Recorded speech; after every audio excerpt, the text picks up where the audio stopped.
Welcome to Theme Writing Important Tips Part 1. In this discussion, we shall talk about a few important points which, when taken care of, help us to write a theme successfully. Theme Writing Important Tips part 1 की इस चर्चा में आपका स्वागत है। इस चर्चा में हम कुछ ऐसे बिंदुओं को देखेंगे जिन पर ध्यान देकर या जिनकी क्रियान्विति करके हम अपनी थीम राइटिंग को सफलतापूर्वक लिख सकते हैं। Students and scholars who wish to write a theme passage often face some difficulties in the process of writing successfully. They can take the help of these practical tips. When students begin to write, they usually land upon some problems which hamper their exercise of writing. जब scholars या students theme writing लिखने बैठते हैं तब उन्हें कुछ ऐसी समस्याओं का सामना करना पड़ता है जिससे उनका लिखने का रुझान बाधित होता है। उसके लिए यहाँ पर कुछ बिंदु दिए जा रहे हैं जिन पर ध्यान दिया जाए तो लिखना संभव होता है और सफलतापूर्वक लिखने का जो क्रिया है वो संपन्न होती है। They can take the help of these practical tips. इसलिए स्टूडेंट्स इन कुछ व्यवहारिक बिंदुओं पर ध्यान दें। Think and decide the subject of the theme writing before beginning to write. Now the first tip that a student should know is that before beginning to write, he should think and decide the subject or the content or the idea. जब student लिखने बैठता है या जब आप लिखने बैठते हैं तो सबसे पहली बात जो ध्यान देने योग्य है वो ये है कि जिस विषय पर लिखना है, जिस प्रसंग पर लिखना है, उसे पहले निर्धारित किया जाए, उसके बाद उस पर लिखना शुरू किया जाए। This will help you be clear about your own thoughts even before you pick up the pen in hand. Now, before you pick up the pen in hand and your thoughts are clear, that makes you very confident of your beginning the exercise. यदि आपके मन में विचार या नक्शा स्पष्ट होता है, उसके बाद आप कलम उठाते हैं लिखने के लिए, तो आपका आत्मविश्वास इतना बढ़ जाता है कि आप बहुत सफलता से लिख पाते हैं। इसलिए विषय वस्तु को या सब्जेक्ट को पहले निर्धारित करना बहुत आवश्यक होता है। You will then follow the right track. Your mind too will be actively diverted to that direction. What happens is that when you are pre-decided on something, then the track that you follow is clear before you. And your mind also gets diverted in the right direction. जब आप लिखना आरंभ करते हैं और आपके मन में विषय वस्तु को लेकर के स्पष्टता होती है तो आपका मस्तिष्क भी उसी दिशा में चलने लगता है और आप बिल्कुल सही रास्ते को पकड़ के आगे बढ़ते हैं। When the theme is based on a descriptive or narrative subject, choose only a single topic. This will be easy to handle and clear to write and read. One more tip is that when you write on a descriptive or narrative subject, then you should choose only one topic, because description or narration is quite elaborate. It expands itself. For that reason, you should have only one single topic or one single theme in hand. Then it will be easy and possible for you to handle the topic. जब आप किसी भी विस्तृत विषय पर लिखना शुरू करते हैं या वृत्तांत बताने जैसे किसी विषय पर लिखते हैं, तो आपको सिर्फ एक टॉपिक लेना चाहिए. मल्टीपल थीम्स वाला एंगल आपका नहीं होना चाहिए. ऐसा इसलिए कि जब हम विस्तार से लिखते हैं या किसी चीज का वृत्तांत देते हैं, तो वो अपने आप में इतना फैला हुआ होता है कि उसको संभालना बहुत आसान नहीं होता है. एक होता है तो उसे संभाला भी जाता है और उस पर लिखते समय हम विषय से भटकते नहीं हैं. This will be easy to handle and clear to write and read. Now, this is easy to handle and clear to write and read. This is very important, because if the writer writes with clarity, then the reader reads it equally clearly. यह इसलिए आवश्यक है कि यदि लेखक लिखता स्पष्ट है, तो पाठक उसको उतनी ही स्पष्टता से पढ़ पाता है. Another tip is know your topic well. Gather knowledge about the subject. Think well at the initial stage itself. This will remove all the confusions at the beginning, and it will be easy to write smoothly afterwards. One important tip is that you should know your topic well. See, deciding a topic is one stage. आप जब विषय को निर्धारित करते हैं तो आप पहली सीढ़ी पार करते हैं. Then you should know your topic well, gather knowledge about the subject. Once you have decided your topic, you should gather knowledge or accumulate knowledge, information related to that topic. जब आप इस बात पर क्लियर हो जाते हैं कि हमें इस विषय पर लिखना है, उसके बाद उस विषय को पढ़िए, उसके बारे में ज्ञान अर्जित कीजिए और फिर उस पर लिखना आरंभ कीजिए. Think well at the initial stage itself. This will remove all the confusions at the beginning, and it will be easy to write smoothly afterwards. Now, you should think well at the initial stage. See, you have decided the topic. After that, you gather knowledge of the topic. आपने topic निर्धारित कर लिया और उसके विषय में जानकारी भी एकत्रित कर ली. Then, when at the initial stage you have thought that much, then all your confusions will be removed at the very outset.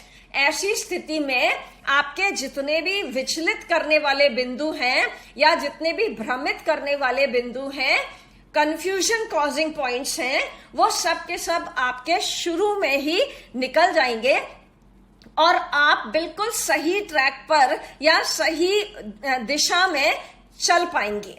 So it is very important to know the topic and then gather knowledge of the topic and remove all the confusions at the very outset. इसलिए विषय को जानना, विषय के बारे में जानकारी एकत्रित करना तथा आरंभ में सारे के सारे भ्रमित करने वाले, कंफ्यूज करने वाले टॉपिक्स को पॉइंट्स को हटा देना, ये आवश्यक है. Another tip is do brainstorming. Think and go on writing down the thoughts as they come to the mind.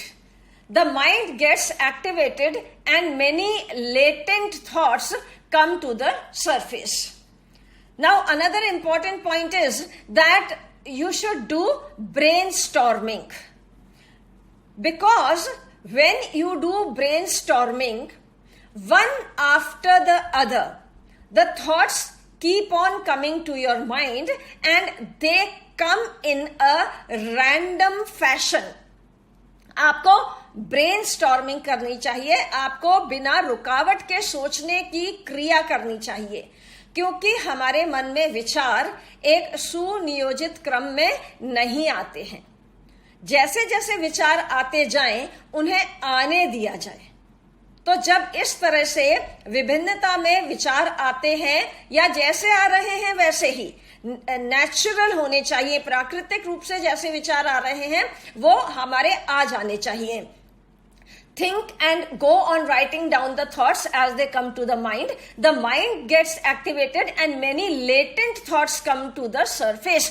The virtue or the goodness of brainstorming is that it helps us to bring out our latent thoughts. जब हम brainstorming करते हैं तो हमारे latent thoughts निकल करके आते हैं, हमारे सुषुप्त अवस्था में पड़े हुए विचार भी बाहर आने लगते हैं। We have many things, many thoughts that are hidden in our mind or which are in a state of slumber, which are sleeping in our mind.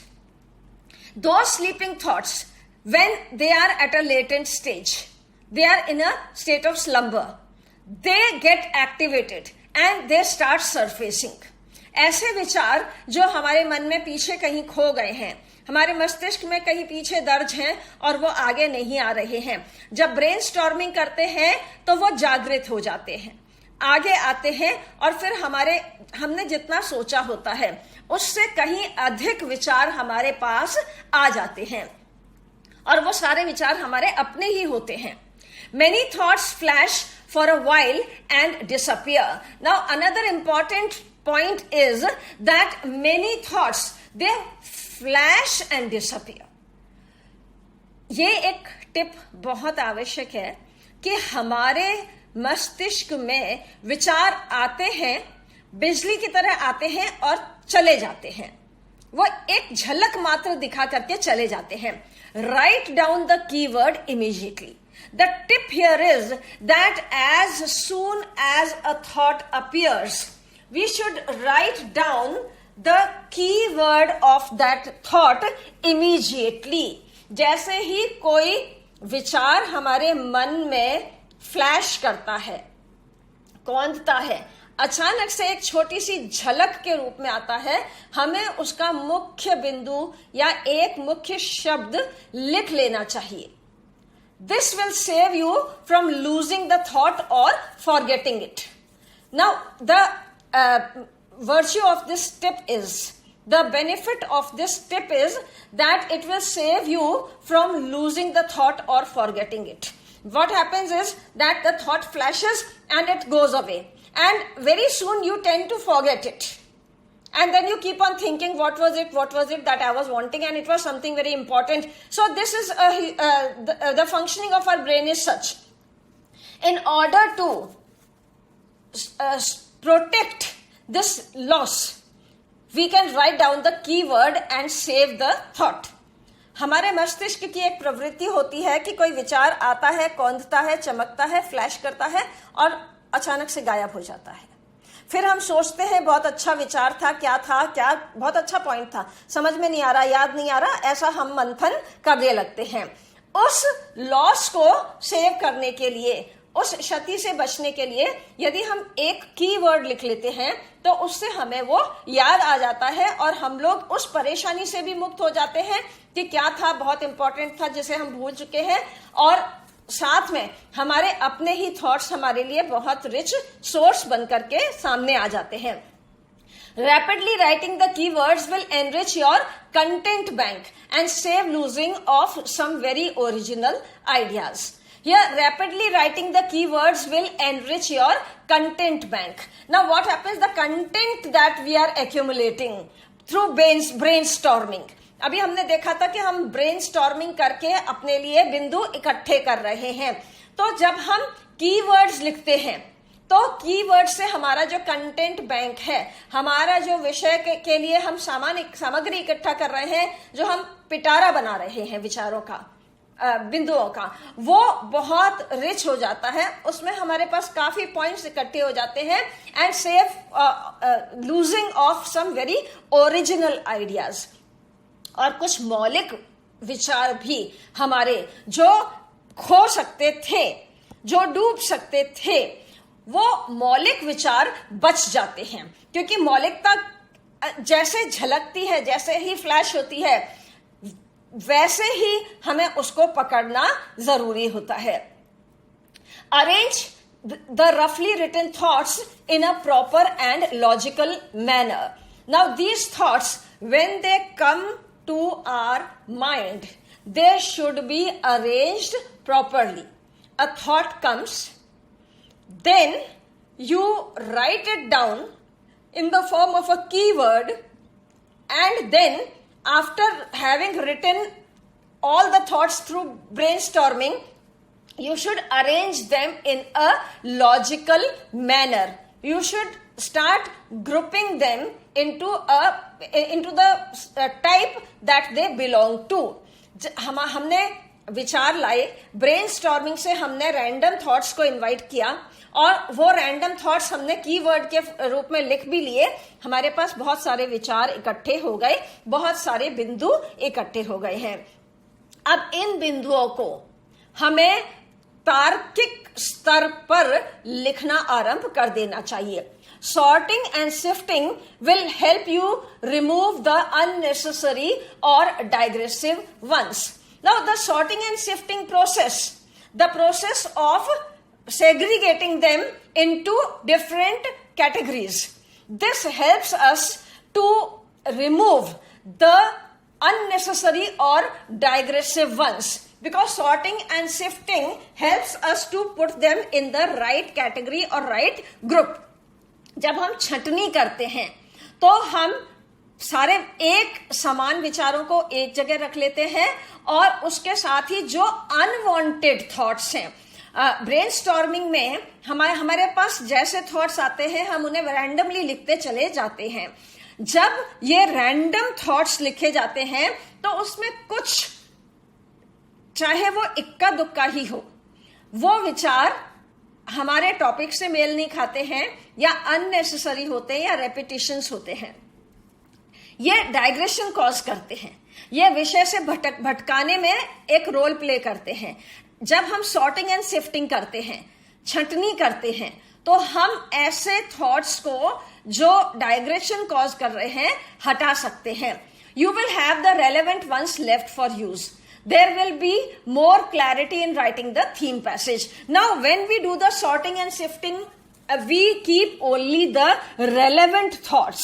जब हम छंटनी करते हैं तो हम उन्हीं बिंदुओं को रखते हैं जो काम के हैं, जो तर्क संगत हैं, और बाकी के जो बिंदु हैं जो काम के नहीं हैं उन्हें हम हटा देते हैं. तो फिर हमारे पास जो लास्ट में बिंदु बचते हैं थीम राइटिंग के लिए, वो वही बचते हैं जो हमारे लेखन में सहायक होंगे. भटकाने वाले बिंदु हटने के बाद हमारे पास केवल सहायक और सार्थक बिंदु बचेंगे. इसलिए सॉर्टिंग एंड सिफ्टिंग या छंटनी करना बहुत आवश्यक होता है, और ये टिप बहुत काम आती है. यदि आप करके देखें प्रैक्टिकली, व्यवहार में इसको करके देखें, तो आपको पता चलेगा कि जब केवल काम के पॉइंट्स हाथ में आ जाते हैं तो लिखना कितना आसान हो जाता है. Next point is begin the theme passage with a keyword related to the main topic और idea. This will make it easy for you to write. Another important tip is that we should use the one of the keywords in the main topic or idea, where we begin our theme passage. When we begin to write a theme, at the outset, we should introduce at least one word which will take us to the main idea. जब हम लिखना आरंभ करते हैं theme writing, तब हमें पहले वाक्य में या अपनी थीम राइटिंग के प्रारंभ में कोई एक ऐसा शब्द जरूर लिखना चाहिए शुरू में जो हमें आगे मुख्य धारा की तरफ ले जाए. This will make it easy for you to write. The reader will also follow it very easily. Now, as a writer, it will be easy for you when you use a keyword at the beginning. And for the reader, it will be very easy to read by following the keyword.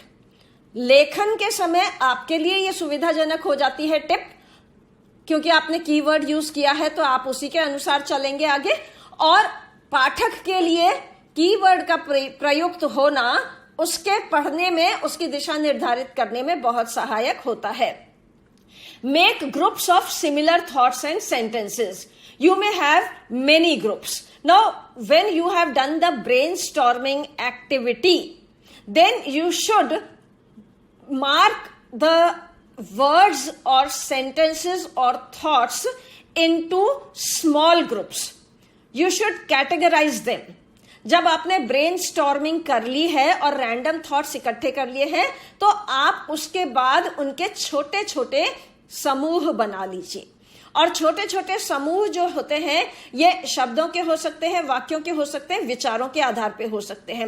You have to think how you are going to put them in a group और into a category. It can be on the basis of words, it can be on the basis of sentences, it can be on the basis of the thought or idea that you are dealing with. ये इस पर निर्धारित करना आपका काम है कि आप शब्द को आधार बनाते हैं या वाक्य को आधार बनाते हैं या विचार को आधार बनाते हैं। You may have many groups. There may be as many as variety exists. Now the number of groups is not numbered or counted or fixed. कितने ग्रुप्स में, कितने समूहों में आप अपने विचारों को या शब्दों को कितने भाग में आप बांट सकते हो, यह पूर्व निर्धारित नहीं हो सकता है, क्योंकि आपको कितनी वैरायटी मिलती है ये पढ़ने के बाद पता चलता है।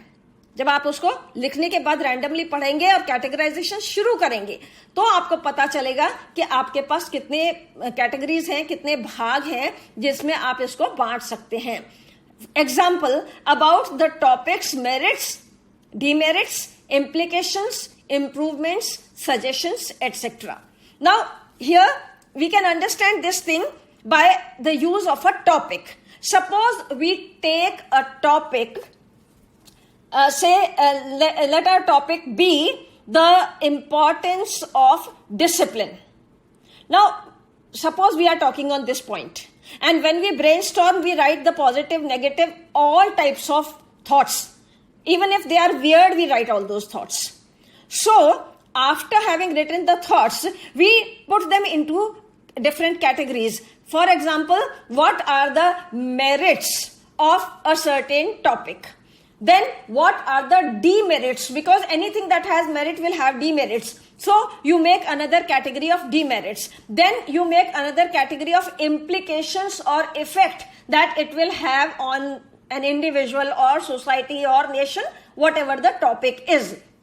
And what improvements can be made. How you can use the idea to improve. How you can use the points that you have thought to improve. And suggestions. Then you have suggestions as well. When you brainstorm, you always come out with suggestions. So if you have suggestion, definitely that needs for calls for another category. आप जब brainstorming कर चुके हैं उसके बाद आप छोटे छोटे भाग में, छोटे छोटे समूह में अपने विचारों को आवंटित कर देते हैं। इसका नंबर फिक्स्ड नहीं होता है। यहां तक हम देख चुके हैं। अब इसके बाद आप ये देखें कि एक उदाहरण के माध्यम से कि हम इसका कैसे वर्गीकरण कर सकते हैं। वो यूं कि हमने एक टॉपिक लिया, सपोज हमने टॉपिक ले लिया अनुशासन की आवश्यकता या अनुशासन का महत्व। जब हम इस पर ब्रेनस्टॉर्मिंग करेंगे तो इसके फेवर में और इसके अगेंस्ट विचार आएंगे ही आएंगे। ऐसे समय पे हमें इन विचारों के भाग बनाने हैं, वर्गीकरण करना है।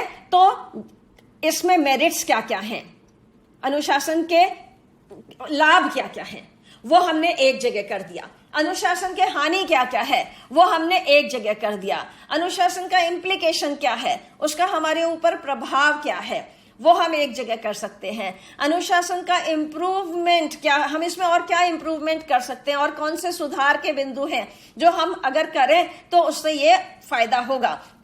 और सजेशंस, और अंत में हमारा अपना विचार क्या है या हमारे अपने सुझाव क्या हैं। क्योंकि हम कुछ भी जब ब्रेनस्टॉर्मिंग करते हैं तो हमारे मन में सुझाव आते हैं, नेचुरली आते हैं। हम प्राकृतिक रूप से सुझाव की ओर चले जाते हैं। तो ऐसी स्थिति में हमारे पास सुझाव होते हैं तो उनका एक अलग वर्ग बना लेना चाहिए। These were some tips. We will continue the tips in part 2 of the discussion, which we will see in the next video. So kindly see the next video for understanding the important tips that are to be underlined, to be followed while writing a theme. अभी हमने यहां पर कुछ आवश्यक बिंदु देखे हैं जो हमारी थीम राइटिंग के को सपोर्ट करते हैं, इंपॉर्टेंट हैं। अभी यहां पर इस वाले वीडियो में हमने कुछ बिंदु देखे हैं। कुछ बिंदु अभी इसके बाद शेष बचे हैं, वो हम अगले वीडियो में करेंगे। ये पार्ट 1 था, इसके बाद पार्ट 2 है। तो कृपया इंपॉर्टेंट पॉइंट्स के लिए, टिप्स के लिए वीडियो नंबर 2 भी अवश्य देखें। थैंक यू, धन्यवाद।